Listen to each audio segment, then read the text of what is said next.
আজকের এই ভিডিওর মাধ্যমে আমি আপনাদের দেখাবো বাংলা শস্য বীমা খারিফ মরশুম 2024-এর ফর্ম ফিল আপ আপনারা কি করে করবেন। এই ফর্ম ফিল আপ সম্পূর্ণ অফলাইন পদ্ধতিতে হয়। এবছরের ইন্স্যুরেন্স কোম্পানি হলো বাজাজ অ্যালায়েন্স। এটি হলো সেই ফর্ম। এই ফর্ম আপনারা ডেসক্রিপশনে পিডিএফ আকারে পেয়ে যাবেন। ফর্মটি প্রথমে আপনারা প্রিন্ট আউট করে নেবেন।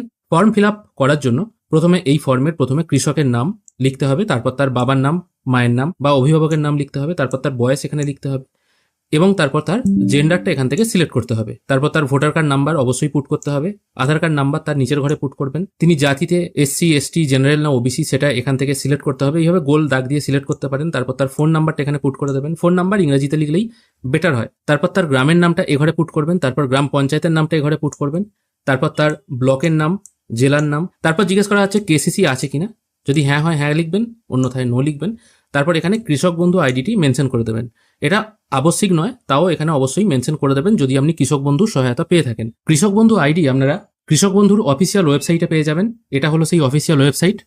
এখানে আসার পর নথিভুক্ত কৃষকের তথ্য বলে যে সেকেন্ড অপশনটি আছে, এটির উপর একবার ক্লিক করবেন। এখান থেকে যে কোনো একটা অপশন চুজ করবেন, মানে আপনার কেবি আইডি বার করার জন্য আধার কার্ড, ব্যাংকের বই, যেটা আপনার মনে আছে। আধার কার্ড এখানে সিলেক্ট করবেন। তারপর আইডি নাম্বারটা এখানে পুট করে I am not a robot এই অপশনটায় টিক মার্ক দিয়ে সার্চ করলেই কেবি আইডি বলে যে আইডিটি পেয়ে যাবেন, সেটাই কিন্তু আপনাকে উক্ত ঘরে মানে এই ঘরটায় বসাতে হবে।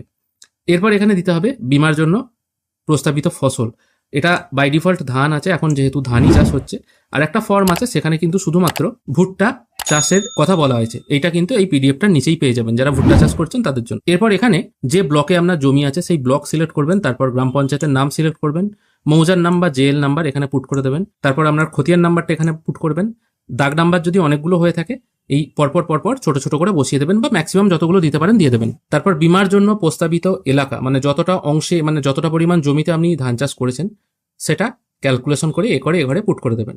তারপর এখানে জিজ্ঞেস করা হচ্ছে নিজস্ব জমি না ভাগ চাষি না ভাড়া দেওয়া জমি, সেটা এখান থেকে আপনাকে মেনশন করতে হবে, মানে লিখতে হবে আর কি। আর কত তারিখে ফসল রোপণ করা হয়েছে সেই ডেটটা এখানে দিতে হবে। যদি অনেকগুলো মৌজায় জমি থাকে পরপর বসিয়ে দেবেন। অনেকগুলো খতিয়ান নাম্বার থাকলেও পরপর এইভাবে বসিয়ে দেবেন।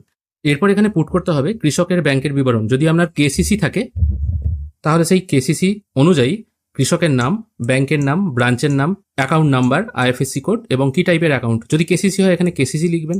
যদি আপনার কেসিসি বা লোন না থাকে তাহলে সেভিংস অ্যাকাউন্ট এখানে দিতে পারেন, সেক্ষেত্রে এখানে সেভিংস দেবেন। এবার এখানে কি নথি জমা করতে হবে সেটা দেখে নিন। কেসিসি নথি হিসেবে ভোটার কার্ড, আধার কার্ড দুটোই জমা করতে হবে। পাসবইয়ের জেরক্স জমা করতে হবে, মানে ব্যাংকের পাসবই যেটা আছে। খতিয়ান নাম্বার বা পর্চা সাম্প্রতিকতম এটার একটা জেরক্স জমা দিতে হবে। যদি অনেকগুলো থাকে অনেকগুলোই দিতে হবে। এবার এটা 22 সাল থেকে চলছে, যাদের 22 সালের পর্চা আছে তারাও দিতে পারবেন। কারেন্ট করার দরকার নেই। 22, 23, 24 3 বছরের চলবে। আর শেষের যে অপশনটা বলা হয়েছে এটা কিন্তু না দিলেও চলবে, এটা কিন্তু এখন লাগছে না। তারপর এখানে কৃষকের সই দিতে হবে, মানে যিনি কৃষক, যদি না হয় তাহলে টিপ সই। আর এখানে যে কোনো একজন সাক্ষী সই দিয়ে দিলেই হবে, যে কোনো একজন, এটা কিন্তু কোনো বাধ্যবাধকতা নেই। এবং তারপর একদম শেষে প্রাপ্তি স্বীকার অংশে চলে আসছি। এখানে কৃষকের নাম, তার বাবার নাম বা অভিভাবকের নাম, তিনি কোন গ্রাম পঞ্চায়েত, কোন ব্লক, কোন জেলায়, কত তারিখে তিনি ফসল রোপণ করেছেন, তার ব্যাংকের ডিটেল, অ্যাকাউন্ট নাম্বার, এগুলো সব এখানে পুট করে দিতে হবে। জাস্ট এখানে লিখে দিতে হবে। এবার এই অংশটা, এই প্রাপ্তি স্বীকারের উপর থেকে অংশটা, এটা ওনারা কেটে ফেরত দিয়ে দেবেন। এখানে স্ট্যাম্প করবেন আর এখানে যিনি নিচ্ছেন জমা আর কি তার সই থাকবে। এটাই হলো আপনার প্রমাণপত্র। ওপরের অংশটা ওরা জমা নিয়ে নেবে আর নিচের অংশটা আপনাকে ফেরত দেওয়া হবে। এইভাবেই কিন্তু আপনারা বাংলা শস্য বীমা ফর্ম জমা করতে পারবেন। আর কি ডকুমেন্ট আপনাকে তার সঙ্গে দিতে হবে জেরক্স করে সেটাও বললাম। আর অবশ্যই জেরক্সের নিচে সেলফ অ্যাটেস্টেড করবেন। জাস্ট আপনার নামটা সই করে দিলেই হবে। আশা করি আজকের এই ভিডিও আপনাদের ভালো লেগেছে। যদি ভালো লেগে থাকে অবশ্যই একটি লাইক করবেন। ভিডিও দেখার জন্য অসংখ্য ধন্যবাদ। ভালো থাকবেন।